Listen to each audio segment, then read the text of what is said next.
Hazard Communication Part 3. Globally Harmonized System of Classification and Labeling of Chemicals, GHS. Hazard Communication Part 3. In 2003, the United Nations, UN, adopted the Globally Harmonized System of Classification and Labeling of Chemicals, GHS. The GHS includes criteria for the classification of health, physical and environmental hazards, as well as specifying what information should be included on labels of hazardous chemicals as well as safety data sheets.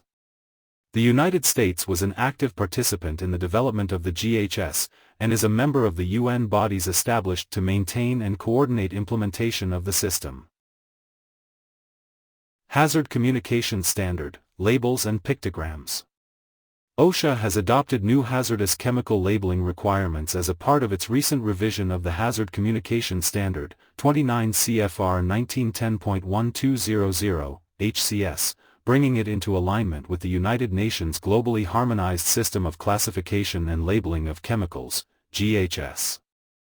These changes will help ensure improved quality and consistency in the classification and labeling of all chemicals, and will also enhance worker comprehension. As a result, workers will have better information available on the safe handling and use of hazardous chemicals, thereby allowing them to avoid injuries and illnesses related to exposures to hazardous chemicals.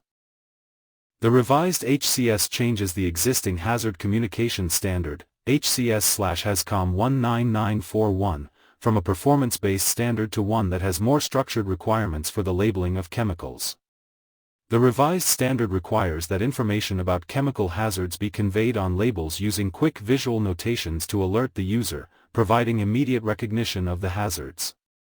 Labels must also provide instructions on how to handle the chemical so that chemical users are informed about how to protect themselves. 1. Labels on containers of hazardous chemicals, safety data sheets, SDS, for each chemical, and training for employees who work with hazardous chemicals. 2. Employers must also provide appropriate personal protective equipment, PPE, for use during work activities where hazards are present. 3. Employers must keep records documenting all aspects of their compliance with the HCS standard, including employee training and information about PPE use. The label provides information to the workers on the specific hazardous chemical. While labels provide important information for anyone who handles, uses, stores, and transports hazardous chemicals, they are limited by design in the amount of information they can provide. Safety data sheets, SDSs, which must accompany hazardous chemicals, are the more complete resource for details regarding hazardous chemicals. The revised standard also requires the use of a 16-section safety data sheet format, which provides detailed information regarding the chemical. There is a separate OSHA brief on SDSs that provides information on the new SDS requirements. Label requirements. Labels, as defined in the HCS, are an appropriate group of written, printed or graphic informational elements concerning a hazardous chemical that are affixed to, printed on, or attached to the immediate container of a hazardous chemical, or to the outside packaging. The HCS requires chemical manufacturers, importers, or distributors to ensure that each container of hazardous chemicals leaving the workplace is labeled, tagged or marked with the following information: product identifier, signal word, hazard statements, precautionary statements, and pictograms, and name, address and telephone number of the chemical manufacturer, importer, or other responsible party. Labels for a hazardous chemical must contain name, address, and telephone number. Product identification. Signal word. Hazard statement. Precautionary statement. Pictograms.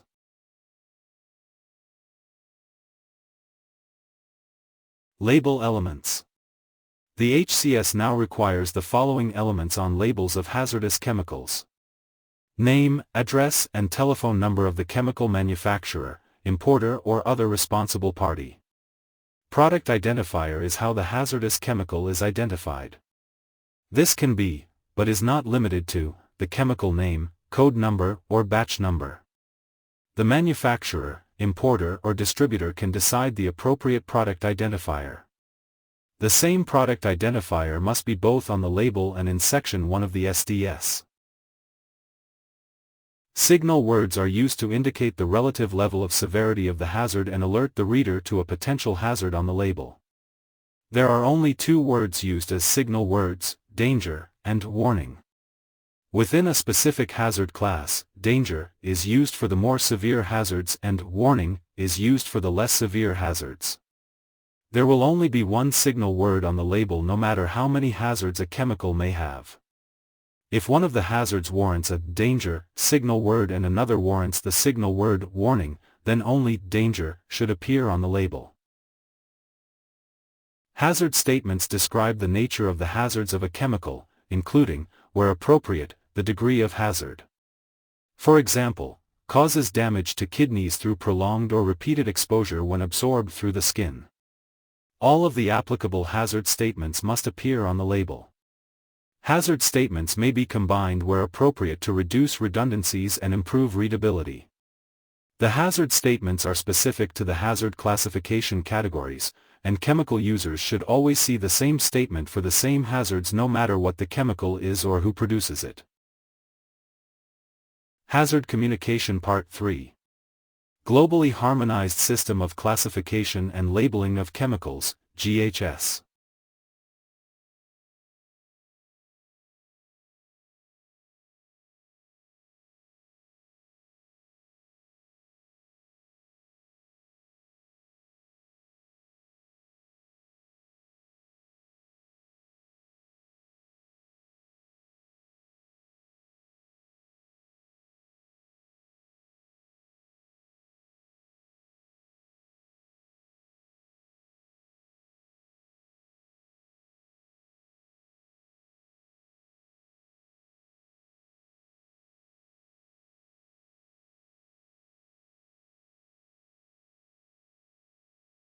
Supplementary information.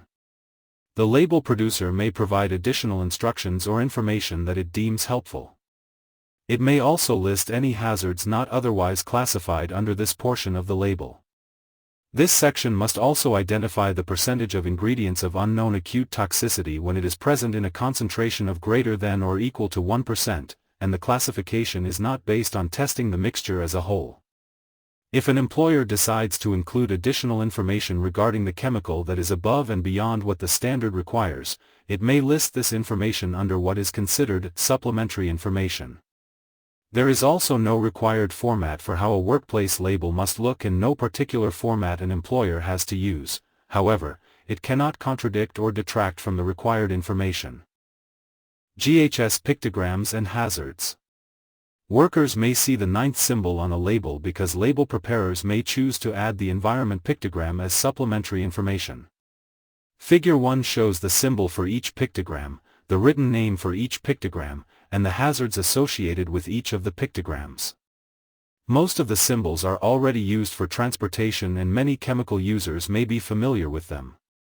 It is important to note that the OSHA pictograms do not replace the diamond-shaped labels that the U.S. Department of Transportation, DOT, requires for the transport of chemicals, including chemical drums, chemical totes, tanks or other containers.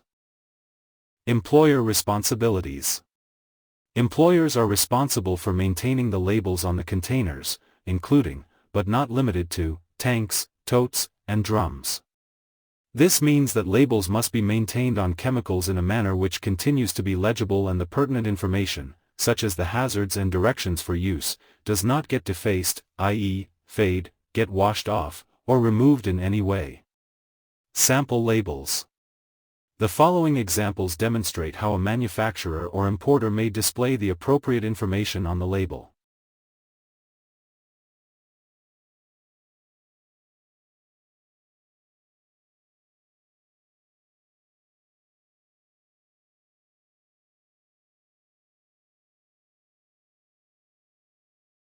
For more detailed information about labels and safety data sheets, SDSs, under the revised Hazard Communication Standard, please refer to 29 CFR 1910.1200, paragraphs F and G, and Appendix C. The revised Hazard Communication Standard and additional guidance materials are Available on OSHA's Hazard Communication page, located at www.osha.gov/dsg/hascom/index.html.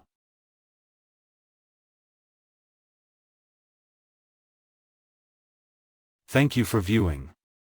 Click subscribe for me to create new content.